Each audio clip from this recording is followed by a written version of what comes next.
Let's start by telling you that the 25th meeting of Nigeria's highest policy decision-making body, Federal Executive Council for the year 2020.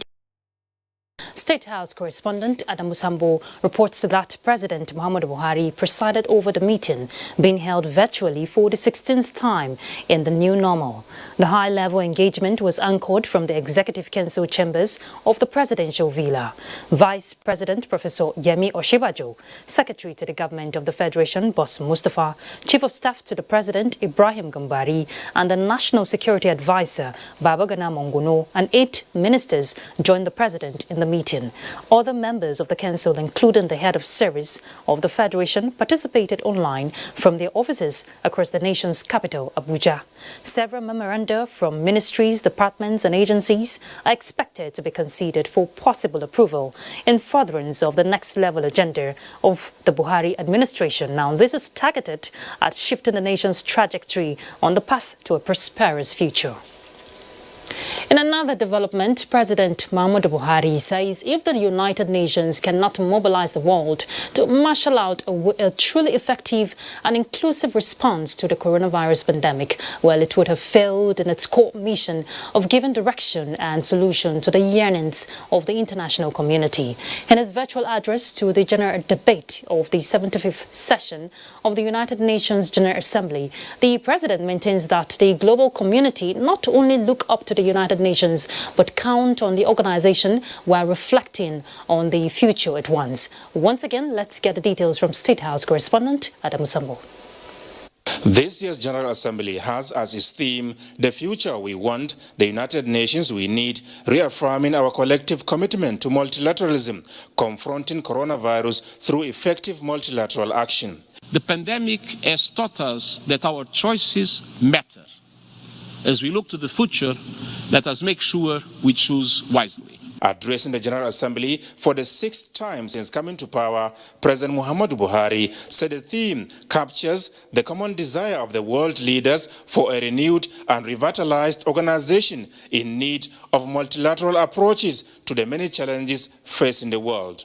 The future we want must guarantee human rights, human dignity, human prospects and prosperity. The principles of leaving no one behind and doing no harm must be expressed through accountability, strategic growth initiatives, and elimination of threats of all kinds. The global aspiration to recover from the impact of coronavirus pandemic will not be fully met without addressing existing structures that make it more difficult for countries to generate and retain their financial resources. And in the nation's quest towards providing the future of hope and prosperity for all, the President said his administration has embarked on measures to ensure enhanced national resilience to be achieved through the Economic Sustainability Plan and the medium-term National Development Plans. We expect that these ambitious initiatives will deliver sustainable economic growth and development to Nigeria.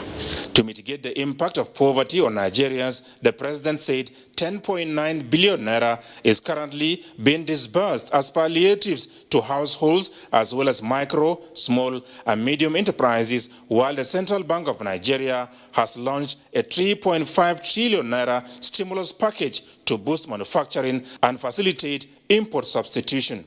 We encourage global leaders, particularly leaders from the global North, to support the Alliance for Poverty Eradication at this time when the coronavirus pandemic is reversing gains made in the achievement of the 2030 Sustainable Development Goals and pushing an additional 500 million people into extreme poverty. President Buhari described the litany of sophisticated terrorist attacks across the globe as a harsh reality of the challenges the world is facing today, and therefore called for concerted efforts towards ensuring collective security, including stemming the illicit trade, transfer and circulation of small arms and light weapons to codify accountability in the battle against transborder crimes. Nigeria remains deeply concerned over the illicit trade, transfer, and circulation of small arms and light weapons, particularly on the continent of Africa.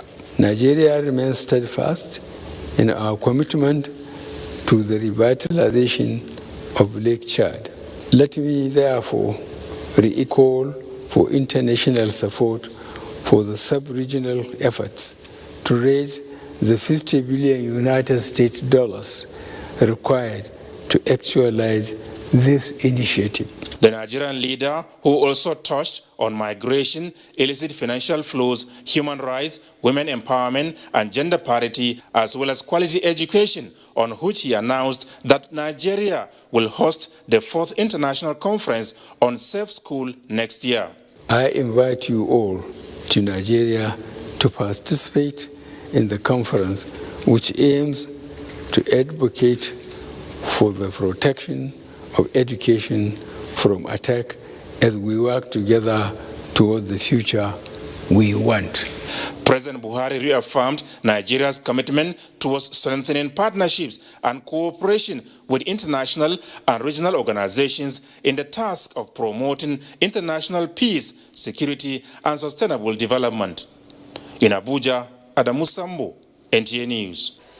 On the education scene, stakeholders from 7 northwestern states of the country were in Kano to brainstorm on effective implementation of schools resumption template developed by the Federal Ministry of Education. Now, this is to ensure effective control strategies against transmission of COVID-19 in community schools. Let's hear more from Abdullahi Mustafa.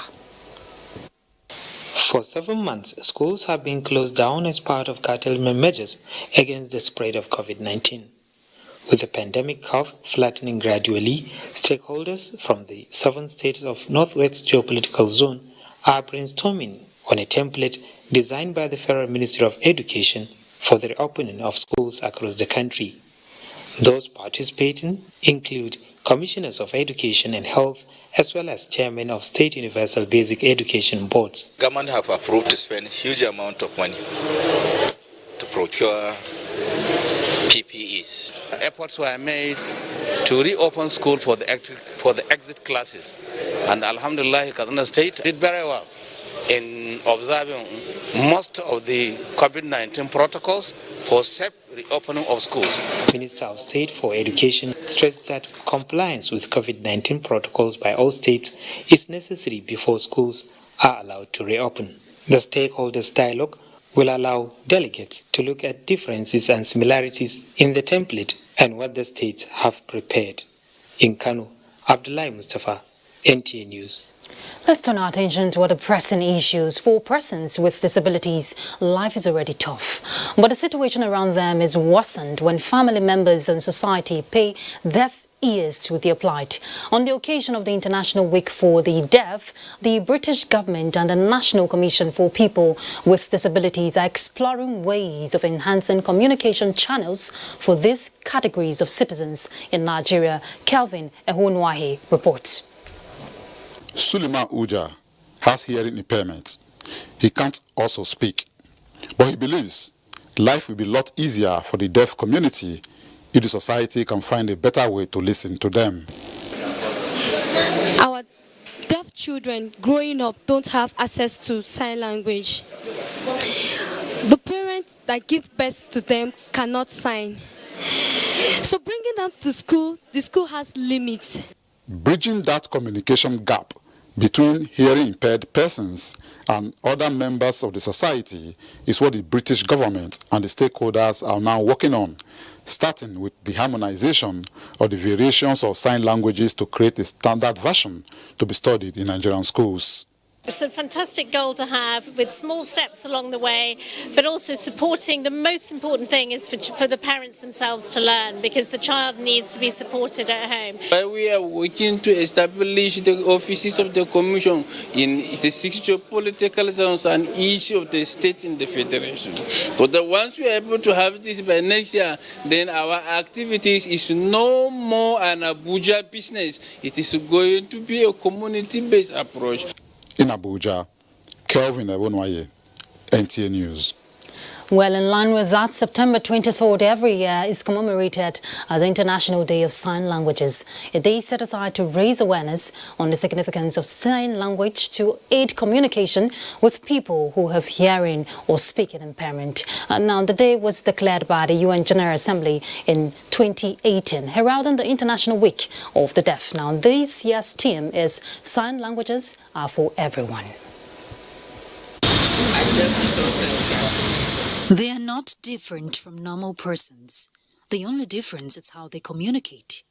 To bridge communication gap for over 72 million people around the world who have hearing impairment and carry them along is the essence of the International Day of Sign Languages, to enshrine their rights and promote sign language all over the world. Martha Aga wasn't born with a challenge. She got ill at the age of 7 and discovered that she couldn't hear again. For Martha, the touch of trying to understand what people say around her or what she's trying to communicate was very frustrating. So when everybody is sitting on the dining table, eating and talking and laughing, cracking jokes, I miss out. I feel left out. The sign language really came in and uplift, make my life better. Bamidele Olayinka has been a sign language interpreter for more than 20 years, a skill he learned by chance during evangelism, because he needed to communicate with people with special needs, and over time it has become a part of him. It's not a passion for me. I'm even struggling really hard not to sign right now. But indeed, sign language is a very, very interesting language that all of us, all humans, need to learn, because it develops the cognitive capacity of the human brain. I want to beg all, including the government, to please make sign language a national language for all people. For easy communication for Fatima Doki and her son, she had to get enrolled to learn sign language. If you have a deaf child, there should be where you go to, maybe a center in the hospital, or a center where you as a parent of the deaf can go to. You learn this sign language early enough so that you'll be able to communicate fluently with your child. The awareness is not there. You are not deaf, but a deaf person meets you. If a deaf person meets you, how do you communicate? We are using this opportunity to create awareness so that people will change their attitude from saying that it is not me, after all, I'm not deaf. To build an all-inclusive society for all, more people are encouraged to learn sign language to create a world where everyone counts. Right now, joining me in the studio to expand the discourse to speak more on International Day for Sign Languages is Dr. Angelina Oguche, a sign language expert that has for a long time been an advocate for the promotion of the skill. Thank you very much, Doctor, for joining us. Thank you. Okay, can I say Happy International Day of Sign Language? I'm highly delighted to be here, and this is a day that the deaf community is really happy, marking their birthday. Okay, if you put it that way, but how important is sign language, in communicating with persons who have hearing impairment? It's really important because, like I told somebody outside there before I entered here, the deaf are more intelligent than I and you. They have concentration. They have high assimilation. In terms of expression of emotions, they communicate better. They don't have attractions and distractions. And so they deliver better than I and you. And for that reason, it is high time for every community to respect their importance and see what we can all do to improve them. What we can all do. Let's look at the situation for Nigeria. Now, the outcry is the gap in, raising awareness, having more centers, where people can learn sign language to bridge that communication gap. How have we fared in Nigeria? well, in Nigeria, I think there's still a lot to be done. And that's why I belong to this interest group that is striving day and night to make sure that there is the University for the Deaf in Nigeria for Africa. And that is the reason why Wesley University, where I'm a council member, had signed an MOU with Gallaudet University, Washington, D.C. to ensure that there's a second university in the world called the University for the Deaf in Nigeria for Africa. Because, as you know and I know, there are a lot of deaf people, though very little percentage, that have been trained in Nigeria, but they can't go further than A-level, and some of them tertiary in inclusive environment. And what I mean by inclusive environment is the fact that they were trained not in specified areas, but among the hearing people, among the hearing students. And so they were not giving their best. Reason why Wesley University is striving day and night to have the kind of specified university as it is in Washington, D.C. in Nigeria. And to make you happy, they have signed an MOU to make that possible. But what about affordability? Because if the school of such nature will be in Nigeria, talking about a university, is it every parent that can afford that? Yeah. When you talk about affordability, you strike a point. But I tell you something, if Washington, D.C. can do this, I think Nigeria can do that to some extent. All they do there is subsidize as much as possible the fees for these specialized students. And Nigeria can do that. If we have money to do many more things that are not as important as this aspect of education, where we have about 35 million non-hearing and deaf people in Nigeria, so as at 2016. So let's take it to the kindergarten level. Yeah. Now, a lot of children out there who were born, with hearing impairment, they don't have that inclusiveness. Talking about, you mentioned earlier that they have been taught in schools where all the children who can hear.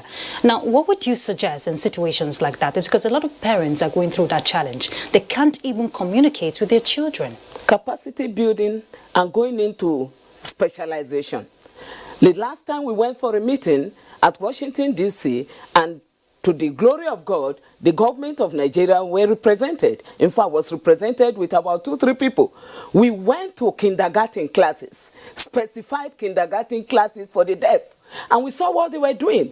They were wonderful artists, performing wonders, producing arts and science. And these things are made possible because the government of their country is able to provide for them. And they have a lot of sign instructors making this teaching possible from the grassroots. If we can do other things in Nigeria, I think education being our number one can give priority to the deaf. Thank you very much, Dr. Angelina Oguche. You couldn't have said it any better. Thank you. All right, let's move now to Lagos as we join Hingino. She has more reports for us on Nationwide. Hingino. Thank you, Ruth. The foremost agenda of governments, individuals and health workers in the last few months has been centered on combating the COVID-19 pandemic that has continued to threaten human existence. The search for a vaccine, among other efforts to curb the spread, necessitated the introduction of several measures. Lynn Leneke examines the implications of the approaches on the socio-economic concern of supply chain sustainability. The new normal occasioned by coronavirus has changed the face of social interactions and business operations as well as transactions. With the prioritization of safety, electronic platforms have become the marketplace for sellers and their buyers. It is a good development because we know that the economy has been locked down since March. And most of the operational facilities across the various sectors of the Nigerian economy are already down. So there is need for what will reawaken the entire economic space. Government should look out for a greater economic activities. And the COVID idea is, to me, that we widening the scope of economic participation by all the stakeholders in the country. The new normal also means the evolution of innovations in communication, with operators in the financial sectors like banks and insurance upscaling expenditure for ICT infrastructure to handle overwhelming electronic transactions. It is the resilient entrepreneurial attitude of the owners of micro, small, and medium enterprises, actually. It is not a written policy, per se of the government. Observers agree that overdependence on technology by the global business community will outlive the pandemic era, as the conveniences it affords has lowered running costs, thereby increasing profit margins. In Lagos, Lane Lenake, NTA News. An effective synergy among the three arms of government has been identified as an effective tool for growth and sustainable development in Lagos State and the country at large.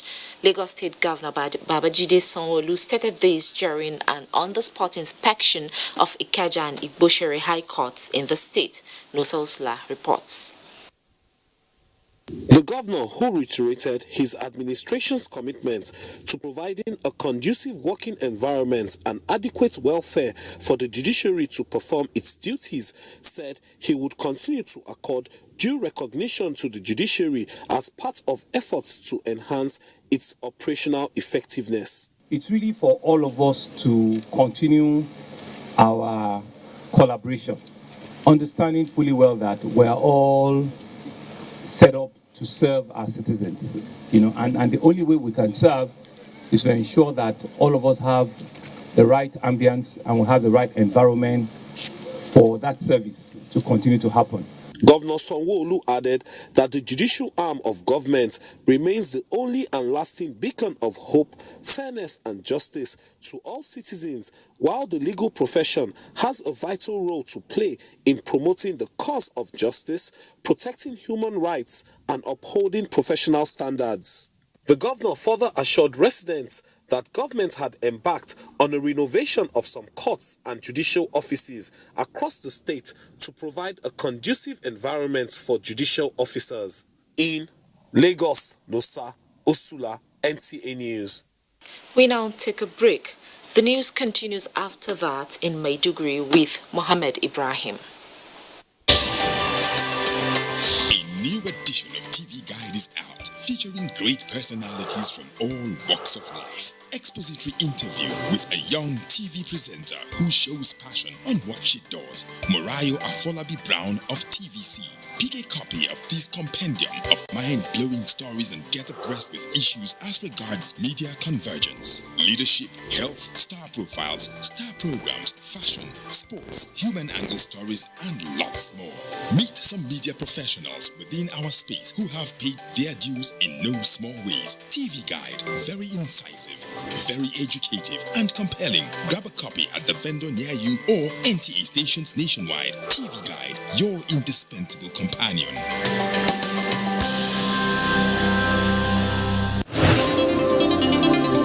NTA News 24. A 24-hour news station brings to you news and happenings 7 days a week. News at 10 a.m., news updated 11 and 1 p.m. News desk at 3 p.m. and 6 p.m. and late evening news at 11 p.m. Follow us on any of our platforms and keep abreast of events and current affairs within and outside our shores.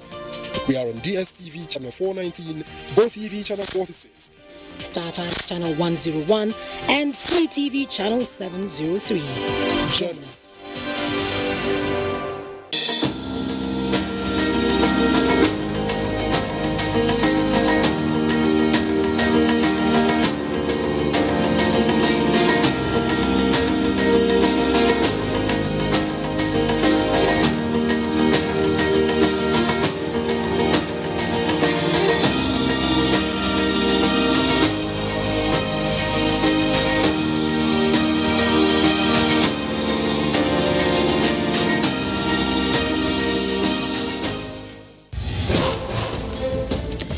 Dusk to dawn, 24 hours a day. NTA International is with you. In your living room, office, and everywhere, anywhere. We provide the company you desire in terms of balanced and up-to-date news, programs, and the best of entertainment.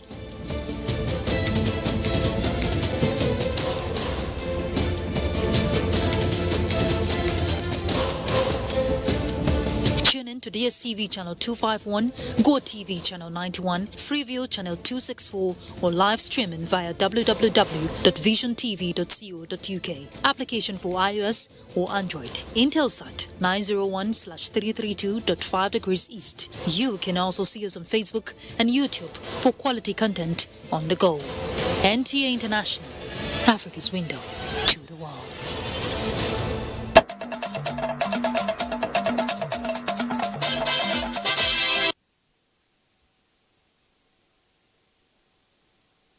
Welcome back, esteemed viewers, to Nationwide from Maiduguri. Borno State Government has constituted a committee on verification of local government pensioners and payment of gratuity as part of efforts to sanitize the pension system at the grassroots. Governor Babagana Umara inaugurated the committee led by Ibrahim Lawan at the Government House, Maiduguri. Mohamed Goni reports.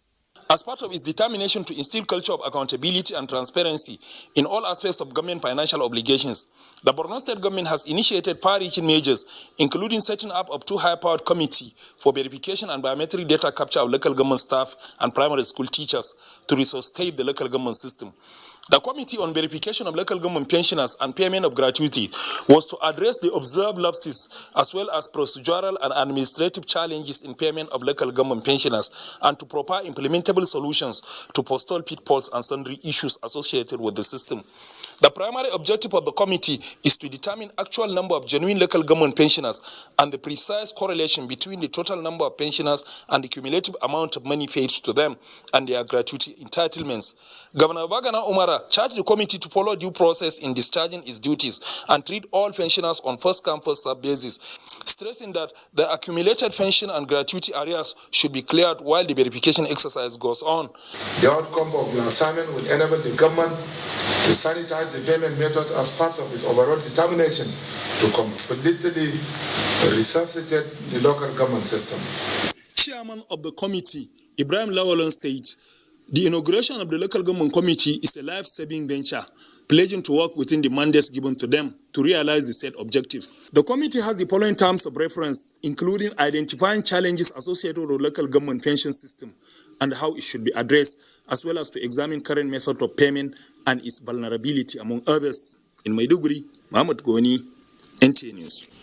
Strategic response as well as increasing the level of preparedness among frontline agencies have been described as the most effective measures towards preventing the menace of flood being experienced in most parts of Nigeria. This came to light during an advocacy visit to Borno State Ministry of Environment by a representative of the Ministry for Humanitarian Affairs, Disaster Management and Social Development, as well as National Emergency Management Agency, NEMA, considering the devastating effects of flood across the country. Abubakar Mohamed Musa now reports. Flood is no doubt a recurring phenomenon in Nigeria that has continued to affect a significant number of communities with far-reaching effects such as loss of lives and property worth billions of naira. According to the Deputy Director, Disaster Management of the Ministry of Humanitarian Affairs, Dr. Abubakar Suleiman, this year's annual flood outlook has clearly shown that 5 local governments of Marte, Maiduguri, Abadam, Mafa and Kukawa in Borno State are likely to experience flood. Hence, the advocacy visit in order to put in place preparedness as well as mitigative measures. We will save lives and then we will save property if we take appropriate actions before they occur. And that's the reason why we've come to the state government. And that's what we're hoping that we'll all do together jointly. Permanent Secretary, Borno State Ministry for Environment, Yaya Nkoli, who represented the Commissioner, told the federal government delegation that the advocacy visit is a milestone in changing the narrative of issues concerning flood, as there is a vibrant flood control committee already on ground, inaugurated by the state government. The state government is up to the task and we have put a lot of things on ground. Director, Engineering Services of the State Ministry of Environment, Engineer Chris Wakawa, gave recommendations on how best to approach the terrain and expressed optimism that the recurring issue of flood will be addressed squarely, considering the collective efforts between the state and federal governments. In Maiduguri, Abubakar Muhammad Musa, NTA News. Those are the stories from Maiduguri. I now hand you to Ruth in Abuja. Thank you, Mohammed. Welcome back to Abuja.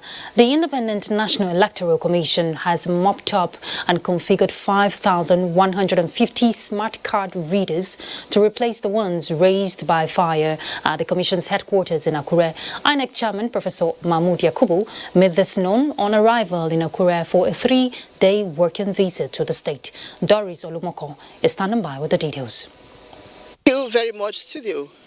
With the successful conduct of the Edo State governorship election, attention is now shifted to Ondo State as Nigerians look forward to a successful conduct of the Ondo State governorship election come October 10. And the Independent National Electoral Commission, INEC, is leaving no stone unturned to meet with the expectations of Nigerians. That is why the INEC chairman, Professor Mahmood Yakubu, is in Ondo State with some other national commissioners of the commission to fine-tune arrangements for that election. We have recovered by getting the requisite number of card readers from the neighboring Oyo State. They have already been delivered to Ondo State. They are right now being purged and configured and charged ready for the election on October 10th. Equally importantly, we use the Z-Pad to upload results on election day, real time. And we have moved those Z-Pads from Edo to Ondo for the election. So at the polling unit on election day, you will see both the smart card readers and the Z-Pads. So we are prepared for the election.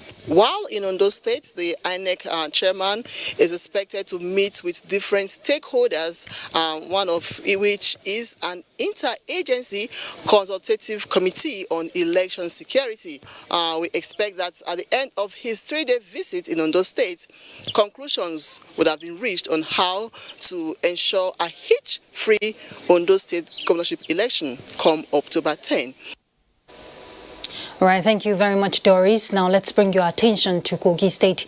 It has been tears and sadness for many residents of Lokoja following fatal petrol tanker accident early Wednesday morning, with several persons dead and many lying critically injured in hospitals in various parts of the state. Ajibola Christopher, who visited the scene of the accident, brings us this report. It can better be described as a Black Wednesday in Kogi State, as a petrol tanker with fuel ignited after an accident in the early morning traffic gridlock at Filele area along Lokoja Abuja Express Road. At least 25 persons were burnt beyond recognition in the carnage said to be the worst tragedy that have ever happened in Kogi State in recent times. The ill-fated tanker spilled its content on the road, the median, and it caught fire, burning trapped passengers in the vehicle, tricycles, as well as nearby houses and shops. Security agencies, the Red Cross, the State Emergency Management Agency, and other good-spirited individuals have conveyed injured persons to nearby hospitals. In Lokoja, Ajibola Christopher, NTA News. In the meantime, Kogi State Governor Yahya Bello has expressed shock over the unfortunate accident which claimed lives and property, expressing his deepest condolences to the families of the affected persons. Governor Yahya Bello described the incident as the greatest tragedy the state has witnessed in recent times. The governor also urged students of Kogi State Polytechnic to remain calm and peaceful, stating that he equally shares in the grieving moment over the death of their colleagues in the disaster. All right, Ibadan is our next step as we join Larry. He's going to be giving us the next set of reports. Larry. Good to see you, Ruth, and welcome to Ibadan. Over 2,000 widows across 33 local government areas of Oyo State and 6 non-governmental organizations have received palliatives from wife of Oyo State Governor Olufunke Makinde. Omokende Igba's report is here presented. Statistics revealed an estimated 258 million widows across Africa, with nearly 1 in 10 of them in extreme poverty, apart from 2.7 billion women who were denied access to the same choice of jobs as men due to legal restrictions. This motivated the wife of Oyo State Governor to put smiles on the faces of widows and less privileged women in the state by giving them foodstuff and cash gifts. The thing they do daily to generate income is not really going on. So we felt there should be something that we can do. Receiving the palliatives, representatives from each local government commended Mrs. Makinde and the government for the kind gesture. This is a society that God has created so that the rich can always support the poor. Majority of them, they are very young, you can see them. Majority of them, they have no one to take care of them. Majority of them are out of business, they are out of work. The governor's wife also took time to sensitize the women on the need to pay more attention to their personal hygiene. Moving on to the education sector now, the Kwara state government says plans are ongoing for schools across the state to resume fully. The State Commissioner for Tertiary Education, Science and Technology, Saudat Mudibo-Kawu, made this known at a stakeholders meeting and training held in Ilorin. Aisha Abubakar. The stakeholders meeting on the reopening of schools and training, organized by the Ministry of Tertiary Education, Science and Technology, is to, among other things, deliberate on how soon schools can be reopened in Kwara State. The Commissioner for Tertiary Education, Science and Technology, Saudat Mudibo-Kawu, explained that the state government cannot put the lives of students and staff of schools at risk. Hence, there is need for government to ensure precautionary measures are put in place to curb the spread of COVID-19 in the state. We would have to visit all the state-owned institutions and a few of the private institutions and advanced learning centers, just to ascertain the level of preparedness in those places to ensure that the welfare of our students. Kwara State government is also committed to maintaining the already existing tuition fees, as no increment whatsoever would be made. The stakeholders meeting also featured a demonstration of how COVID-19 can be avoided, while relevant stakeholders also had opportunity to interact with the students present. The meeting is expected to last for 4 days, after which resumption date for schools will be announced as soon as all measures are put in place. Aisha Abubakar Yahaya, NTA News. More reports after the break with Chineye in our Enugu Network Center. Yes, that's the painful effect of what corruption costs you. But what does corruption cost us all? Watch Bad Guys on NTA Network, 6 p.m. to 6:30 p.m. every Wednesday from the Akin Fadeyi Foundation. Bad Guys. Who are the bad guys? Join us. You can follow us on all our social media platforms: Facebook at NTA Network News, Instagram at NTA Network, Twitter at NTA News Now, YouTube at NTA News Online. Or visit www.nta.ng. For live streaming, visit www.nta.ng/live. Now, you can stay updated on the go, be it on your TV, iPhone, laptop, or iPad, or download the NTA mobile application from your Play Store or App Store. NTA, you can beat the rich. NTA TV College Jos, an affiliate of Ahmadu Bello University Zaria, is currently admitting students for its ordinary diploma programs in television journalism, television production, and television engineering. Interested candidates are advised to obtain relevant information concerning eligibility at our website at www.ntatvc.edu.ng or marketing department of any NTA station nationwide. For further information, contact Assistant Director, Marketing, NTA TV College Jos on 0803-314-4383 or the Academic Office of the College on 0806-980-9807. Announcer, Registrar.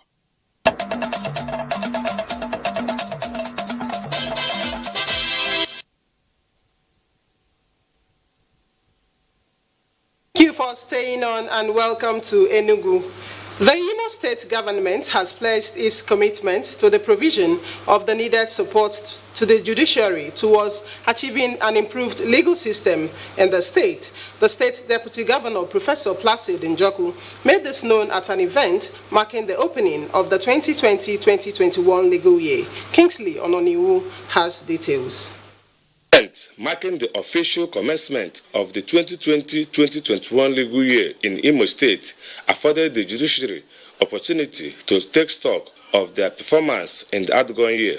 The Imo State Deputy Governor commends the State Judiciary for their performance in the outgoing year, while also enjoining them to ensure speedy dispensation of justice in the new legal year.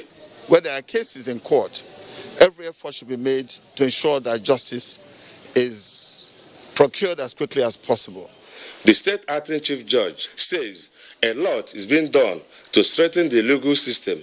I hereby make an urgent call to the Nigerian Bar Association and members of the bar to rejoin us in restoring public belief in our judicial system. The Imo State Attorney General and Commissioner for Justice speaks on the new Imo State Administration of Criminal Justice Law 2020, recently signed into law by Governor Hope Uzodimma. He said that the governor will not determine any Imo citizen he wants to detain. It's very, very scandalous. It's very, very unfair. Our loving, I know, can never exercise such power. The theme of the 2020-2021 legal year ceremony is refining the administration of justice to surmount contemporary challenges. In Owerri, Kingsley Onaniwu, NTA News. The rising incidences of building collapse in the country, especially those witnessed in some states in the southeast in recent times, have become a source of worry to the populace. Experts in Enugu who spoke on the issue emphasized the need for builders to employ the services of professionals to bring an end to this menace. Comfort Ayim reports. On the relics of colonial administration structures, even before independence, that still exist in Nigeria today without witnessing collapse as against what obtained today. Experts in Enugu highlighted the causes of alarming incidences of building failure to either natural or man-made phenomena as a result of use of substandard building materials, poor workmanship, use of quacks instead of professionals, non-enforcement of building codes, or weak foundation, as well as high costs of adequate foundations. The Korean and regulatory agencies has made it compulsory and has a mandatory provision that engineers will make visits to site, especially at those critical stages of construction. Quick identification of a falling building before it finally falls to avert damage, certification of our structural designs, and approval by quality professionals in any design, if adhered to, they maintained, may bring a lasting solutions to the problem. Then you must make sure that correct and qualified engineers supervise your structures. It will be recalled that in the last 9 months, various states like Lagos, Imo, Abia, Enugu states, among others, have witnessed series of building failure, claiming lives and property. A situation the experts maintain has affected not just the victims and family, but society at large. In Enugu, Comfort Ayim, NTA News. And that is it from Enugu. Nationwide continues with Ruth in Abuja. Thank you very much, Nenya. Reports just reaching us says President Muhammadu Buhari will Thursday depart Abuja for Guinea-Bissau to join other African leaders to attend ceremonies celebrating the National Day of the Republic of Guinea-Bissau to mark the 47th independence anniversary. In a statement by Special Advisor to the President on Media and Publicity, Femi Adesina, President Buhari will also commission a road named in his honor by the host government. The President will be accompanied by top government officials, including the Minister of Foreign Affairs, Jeffrey Onyama, the Minister of Defense, Major General Bashir Salihi Magashi, retired, the National Security Advisor, Major General Babagana Mongono, retired, and the Director General, National Intelligence Agency, Ahmed Rafai Abubakar. President Buhari will return to Abuja at the end of the ceremonies on Thursday. Now Nigeria in retrospection, a journey of more than 50 years and still counting, with collective aspirations of attaining nationhood in future to come. NTA Current Affairs program Tuesday Live takes stock of the journey, challenges and gains of Nigeria's independence at 60, with guests from the academics and politics digesting the diamond age of the sovereign nation. Abubakar Usman Akwanga reports. The journey of 1,000 miles begins with a step. So is the history of the then young nation colonized by British imperialists and attained self-rule in 1960. From provinces to regions and later to states, guests say, in spite of the challenges of governance, civil unrest and now insurgency experienced, the unity of Nigeria still waxes stronger. The way forward is to really face the challenges that are arcing to us, that are pertinent to us as a nation. We have the resources, both human and natural.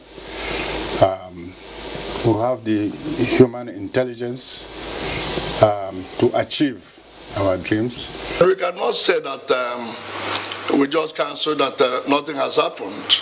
A lot has happened. Some have tried, but I wish we had the political sagacity, which our forebears, Zik, Awolowo, Tafawa, Belewa, Madubelo, the type of spirit of compromise which they had.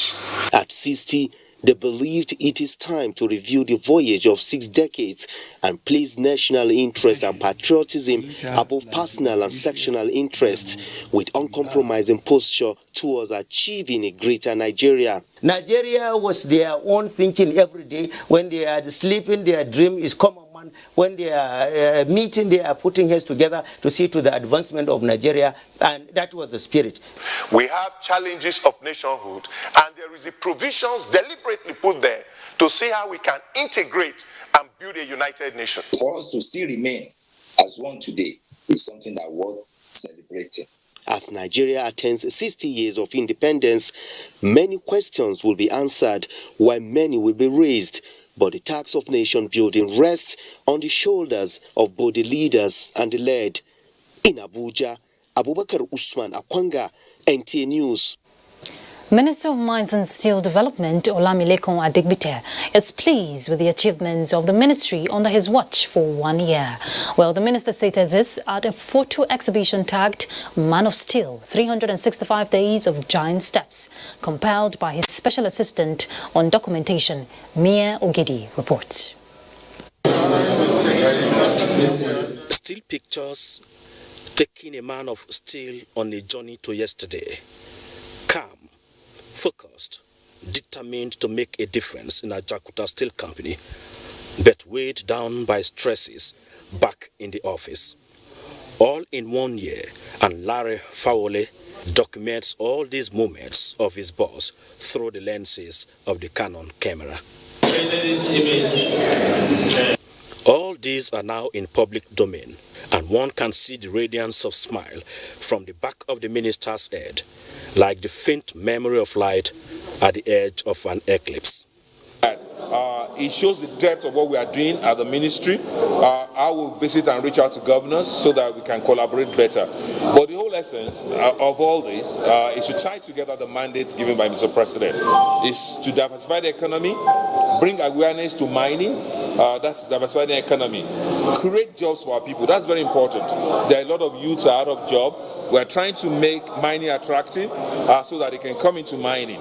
That's what we're doing, to create employment for our youth. And lastly, of course, is to generate revenue for government. There's a lot of challenges security-wise, because most times when we go to the mining site, there's no security, and these places are like forests where there's no network, so it's just you and God. 1 year of success and memories kept alive. Mia Ogidi, NTA News.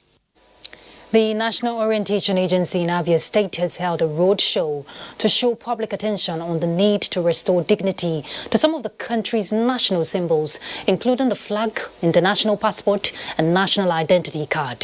Steve Lone Nwankulu reports that the event was flagged off in Umuahia by the State Commissioner for Homeland Security's Prince Dan Okoli.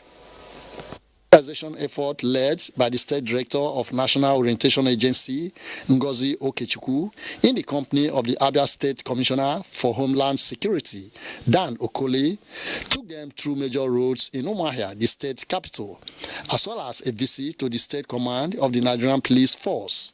The event is highly significant because for the first time, a federal organization is partnering with a state organization to increase synergy in promoting the heritage of this country and instilling patriotism, love, respect, and faith into the lives of the citizens. I am highly impressed. They have come with innovations that will sensitize our people, that will give our people a new orientation about our country, our attitude to our national symbols, and the way we take our country. Meanwhile, a two-day workshop has also been held by the National Orientation Agency in conjunction with a civil society organization which has an acronym as LIFE to sensitize the people on the gender policy implementation to guard against biased practices and prejudices against women in the country and the world at large. The two-day workshop has its theme as advancing the objectives of the National Gender Implementation Policy of 2006. In Umuahia, Steve Lonai, Mwaokolo, NTA News. Barely 2 weeks after inaugurating the 9th Commission of the Nigerian Law Reform Commission, the process of reformation and revision of some of the laws establishing the Federal Capital Territory to improve accessibility to justice and enhance nation building has commenced. The chairman of the commission, Professor Jummai Audi, says some of the Federal Capital Territory laws have not been reformed since the establishment of the FCT in 1976. Thereby making some of the laws to become obsolete and out of touch with the current realities of the society. The chairman reiterated that the commission will be guided by the provisions of the Act, establishing it to partner with relevant authorities to update laws that will promote the socio-economic and political development in the country.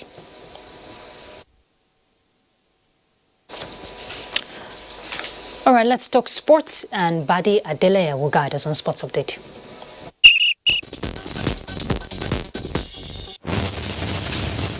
Prior to the appointment of Gernot Rohr in August 2016, the Super Eagles were experiencing a free fall in the FIFA ranking. Great start to the 2018 World Cup qualifiers had seen Nigeria move up to 38th in the world and 6th in Africa. After a